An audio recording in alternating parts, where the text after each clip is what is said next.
पहले उस बड़ी खबर की तरफ इशारा करता हूं कि जिसका इशारा मैं दे रहा था, अपने इंट्रोडक्शन के अंदर इशारा दिया।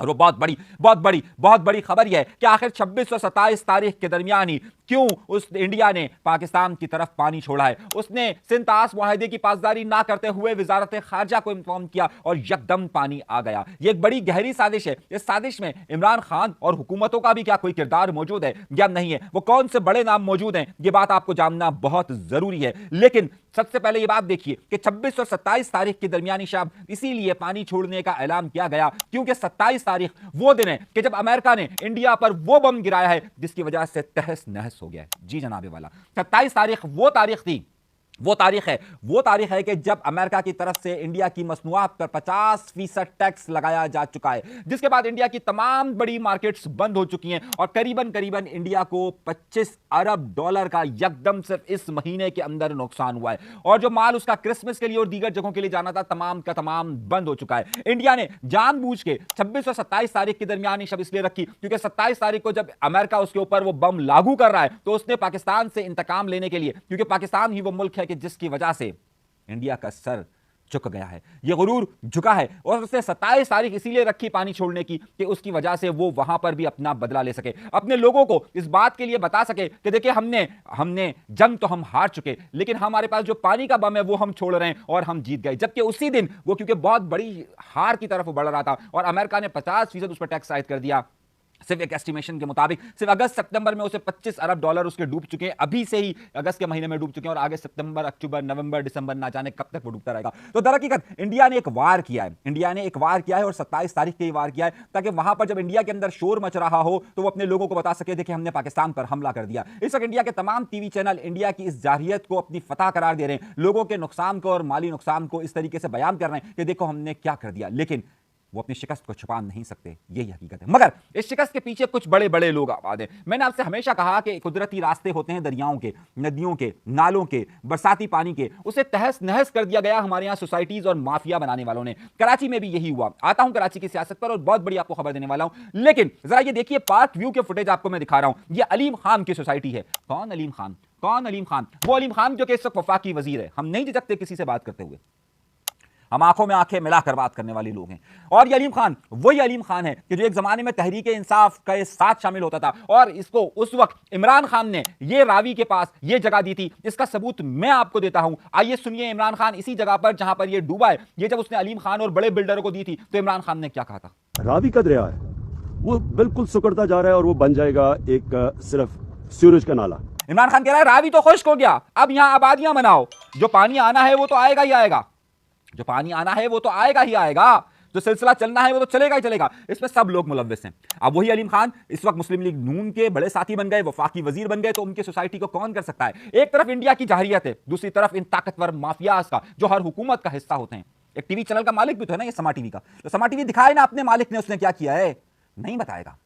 ना इमरान खान के चहीते ये बताएंगे, ना मुस्लिम लीग नून के चहीते बनाएंगे कि इन्हीं माफियाज की वजह से डूबा। भाई वो कुदरती रास्ता है, आज नहीं कल पानी आना है। आज इंडिया ने उसी का फायदा उठाया सोसाइटीज पर। तो दो तरफा हमला हुआ है, एक हमारे अपने लोग, एक इंडिया की जाहिरियत। ये जरा सिलसिला समझिए और आपको समझ में आ जाएगा कि इसके पसे पर्दा कौन है। मैं हमेशा कहता हूं कि कुदरत मेहरबान है, बारसात रहमत होती है, लेकिन हम जब उसके रास्ते की रुकावट बनते हैं, जब हमने कराची से लेकर खैबर पख्तूनख्वा तक, सवात तक, बुनेर तक हमने ये किया कि हमने उसकी मेन गुजरगाहों पर हमने कुदरत से जंग करने की कोशिश की। हमने उन जगहों पर सोसाइटियां बना दी और हमने जो बनाई उसमें इंतजाम ही नहीं रखा कि अगर पानी आएगा तो क्या होगा। खैर ये जुल्म और सितम जारी है, मगर उन तमाम मुतासरीन के साथ आप खड़े हों और लाजमन खड़े हों, क्योंकि वो मुतासरीन का कसूर नहीं है, ये तो आम आदमी है, ये तो इंडिया का जुल्म मुस्तम है, उससे बदला लिया जाए। ये उन माफियाज का मामला है कि जो इस वक्त इक़्तिदार के मजे लूट रहे हैं और बड़े सोबर बनकर उनके टीवी चैनल्स हमेशा दर्श देते रहेंगे। आइए टीवी चैनल्स पर ही बात करता हूं। मैंने आपको कल एक बड़ी खबर दी थी कि शर्जील इनाम नेमन, नया जुल्फिकार मिर्जा कहता है कि अगर पाकिस्तान पीपल्स पार्टी का एक भी बंदा मौजूद है तो सिंध का सूबा नहीं बनेगा, सिंध की तकसीम नहीं होगी, सिंध में किसी को हक नहीं दिया जाएगा। क्या कह रहा है जरा सुनिए, उसके बाद मैं आपको बताता हूं कि क्या मामला हुआ। और खास तौर पे जब तक पाकिस्तान पीपल्स पार्टी का एक मेंबर भी असेंबली में मौजूद है तो सिंध असेंबली कभी भी इसको पास नहीं करेगी, ये वाज़ेह मौक़िफ़ है मेरा।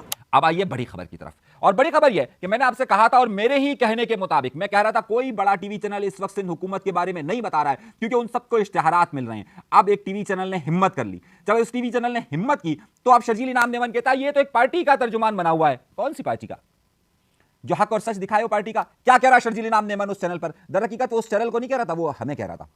वो हमारे मुताल्लिक इशारा कर रहा था कि हम किसी पार्टी के तर्जुमान बन चुके हैं। अरे भाई हम तो हक और सच बताते हैं, इसी वजह से आज एमक्यूएम भी हमसे नाराज, आप भी हमसे नाराज, सब लोग हमसे नाराज। सच क्या है? अगर तुम मेरी तरफ इशारा कर रहे हो तो नए जुल्फिकार मिर्जा छोड़ूंगा तो मैं भी नहीं। जरा सुनिए वो क्या कहता है कि हम किसी पार्टी के तर्जुमान बन गए। सुनिए। कुछ लोग एक सोची समझी प्लानिंग के तहत जो वो कैंपेन चला रहे हैं पीपुल्स पार्टी की सिंध हुकूमत के, वो मैंने कहा कि कुछ चैनल्स हैं जिनका वाबस्तगी है कुछ सियासी, तो उस हिसाब से वो चला रहे। तो जनाबे वाला ये सिलसिला यहां पर आकर रुकता नहीं है। मैंने आपको एक बहुत बड़ी खबर दी थी कि आसिफ अली जरदारी कराची आए। जिन्होंने मेरा पिछले 2 व्लॉग्स देखे हो, मैंने वाज़ेह तौर पर यह कहा था कि वो आए और यहां पर बड़े मामलात तय हो रहे हैं क्योंकि जो एक ऑपरेशन की आवाजें आ रही है, उसके साथ काबीना में तब्दीलियों की आवाजें आ रही है। तो आप जरा सा सुनिए, जरा बात कीजिए। मैंने जब ये बात कही थी कि काबीना, ये जरदारी साहब आए हैं और काबीना में रद्दो-बदल हो रहा है, आज उसकी तरतीब नए जुल्फिकार मिर्जा ने नहीं कही बल्कि सच कहा है। जरा सुनिए Zulfiqar Mirza about new cabinet. काबीना की तब्दीली जो है कोई बुरी भी नहीं है, जब भी होनी चाहिए हमेशा बेहतरी की गुंजाइश होती है और लोगों को मौका दिया जाता है और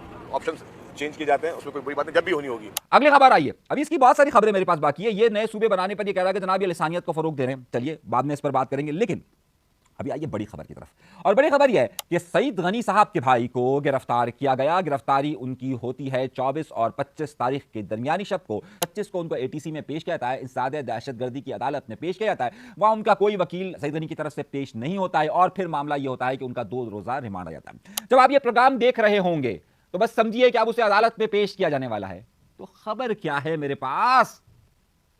सवाल यही तो है कि खबर क्या है मेरे पास। खबर यह है कि वकील तैयार हो गया है, वकील तैयार कर लिए गए हैं, लेकिन वहां पर इस बारे में बड़ा ही एहतियात की जा रही है कि पाकिस्तान पीपल्स पार्टी के कारकुनान वहां पर ना मौजूद हो और कोई नारेबाजी ना हो। अब नारेबाजी जिए भुट्टो की हो सकती है, लेकिन वहां तो आपका सिंध का सदर निसार खोड़ो ये फरमाता है कि सईद गनी को थोड़ी उठाया है। अगर इसके भाई को उठाया, सईद गनी को उठाया होता तो मसला होता। भाई फरहान गनी भी पाकिस्तान पीपल्स पार्टी का रुकन है, पाकिस्तान पीपल्स पार्टी की तरफ से चेन्नई टाउन का टाउन नाजिम है। अब क्योंकि कोई बीच में नहीं आ रहा। अब जो मनपसंद सवालात लिए गए, जो मनपसंद सवालात आज के नए जुल्फिकार मिर्जा शर्जील इनाम नेमन से लिए गए, उसमें खास तौर पे सईद गनी वाला सवाल ही नहीं पूछवाया गया, जानबूझ के नहीं पूछवाया गया। जब किसी ने पूछने की भी कोशिश की गई तो मना कर दिया गया क्योंकि शर्जील इनाम नेमन के ग्रुप ने किसी तौर पर भी सईद गनी की सपोर्ट नहीं की। अब मैंने आपसे खबर दे दी कि वकील पेश होगा, तो अब क्या कहते हैं आप? क्या जमानत हो जाएगी? क्या जमानत हो जाएगी या फिर जेल कस्टडी होगी? अभी तक जब मैं प्रोग्राम कर रहा हूं तब तक की इतलात यह है कि जेल कस्टडी होगी, जमानत नहीं होगी। लेकिन अगर उसमें कोई बड़ी पेशरफ्त अगले 12, 13, 14, 15 घंटों के अंदर हो जाती है तो अल्लाह, लेकिन यह मामला होने वाला है। दूसरी तरफ की बड़ी खबर आई है, ये सूबे का जब मामला आगे बढ़ता जा रहा है, वहीं पर आफाक अहमद का मैंने आपसे कहा था स्लोली ग्रेजुअली आहिस्ता आहिस्ता उनके कदम डिस्ट्रिक्ट सेंट्रल में ज्यादा मजबूत होते जा रहे हैं। अब मैंने आपसे कहा था उन्होंने अपने डिस्ट्रिक्ट सेंट्रल के ऑफिस का इफ्तिताह किया। अब डिस्ट्रिक्ट में सेंट्रल में बाकायदा उनका 28 तारीख को, यानी कि जब आप ये प्रोग्राम देख रहे होंगे उसी रोज बड़ा कन्वेंशन का ऐलान कर दिया गया है डिस्ट्रिक्ट सेंट्रल में। और जो उन्वान, जो मैंने जगह जगह बैनर्स देखे, जो बैनर्स लगे हुए हैं वो लगे हुए हैं हमारी जमीन हमारा फैसला। अब हमारी जमीन हमारा फैसला से मुराद वो मेन लाइन लेने वाले हैं इस बारे में कि जनाब जो सूबे के यहां पर मामलात हो रहे हैं उसमें खास तौर पर कराची की शहरी इलाकों, सिंध के शहरी इलाकों या महाजरों को इस हवाले से एतमाद में लिया जाए और यह बात बताई जाए कि सूबे की तश्कील का जो फार्मूला हो रहा है ये किस तरीके से हो रहा है, किसी की मर्जी और मंशा से हो रहा है या अवाम की सोच को देख कर रखा जा रहा है या फिर अवाम को तकसीम करने का ही सिर्फ फार्मूला है। बल्कि इस बात को देखा जाए कि क्या इसमें महाजरों की को जानबूझ के तकसीम का फार्मूला है या फिर सूबे आप वाकई में इंतजामी यूनिट के तौर पर बन रहा है। इस हवाले से उन खास तौर पर जो लोग यहां रहते हैं उनकी राय को तो शामिल किया जाए, क्योंकि पहली बार तारीख में 1970 में जब कराची को सिंध के हवाले किया जा रहा था, तारीख में पहली बार, उससे पहले कराची सिंध का हिस्सा नहीं रहा, तो जब हवाले किया जा रहा था तो उस वक्त ये बात बड़ी अहम थी कि उस वक्त भी एक रेफरेंडम या एक अवामी राय को मद्देनजर नहीं रखा गया था। तो क्या अब रखा जा रहा है, नहीं रखा जा रहा? अब तो एक बात तो ये हो गई। दूसरी बात, जाहिर एमक्यूएम के मेन डिस्ट्रिक्ट सेंट्रल के अंदर उनकी एंट्री हो रही है तो भी बड़े सवालात और चीजें उठ रही हैं। ये खबर आगे चलकर अब कल क्या होता है, यानी 28 तारीख को क्या होता है, ये खबर हम आपको आगे चलकर इस हवाले से देंगे। एक और बड़ी खबर मैंने आपको दी थी, मैंने कहा था जब कमजोर होती है ना, कमजोर होते हैं तो सब कुछ होता है। एक बादशाहत का वक्त था, डॉक्टर आसिफ दारी साहब के बड़े करीबी दोस्त समझे जाते थे, तो डिस्ट्रिक्ट सेंट्रल और कोई भी उनके फैसलों में कोई मामला नहीं होते थे। अगर उनकी बीवी की इतनी तालीम वो ना हो तब भी उनको वाइस चांसलर बनाया जाता। लेकिन जब चीजें कमजोर होती है ना तो फिर हमले ज्यादा शिद्दत होते। अब सोचिए, कोई ये सोच सकता था कि पाकिस्तान पीपल्स पार्टी के अंदर, सिंध के अंदर, कराची के अंदर डॉक्टर आसिम के खिलाफ भी कोई खड़ा हो सकता है, वो भी पाकिस्तान पीपल्स पार्टी से, वो भी आसिफ अली जरदारी साहब की मौजूदगी में? हुआ।